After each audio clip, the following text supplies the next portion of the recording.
Viral ngayon ang naging isang interview kay Dominic Roque kung saan ay natanong ito kung invited nga ba sa magaganap nilang kasal ni Bea Alonzo si Daniel Padilla.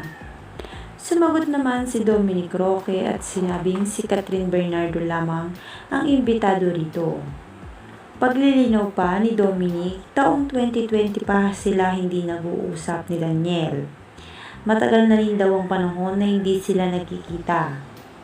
Hanggang ngayon ay marami pa rin netizen na nagtatanong kung ano nga ba ang pinagmulan ng hindi nila pagkakaunawa ang dalawa at naputol ang kanilang pagiging magkaibigan kung saan ay palagi silang magkasama tuwing may lakad. Natawag pa nga noon na third wheel si Dominic Roque dahil sa mga lakad ng Katniel ay laging kasama si Dominic. Kung saan ay hanggang ngayon ay wala pa rin linaw at tumagal na raw ng matagal na panahon ang hindi nila pagkakasunduan. Marami ang nagsasabi na baka raw dahil ito sa kapatid ni Daniel na nalit noon kay Dominic.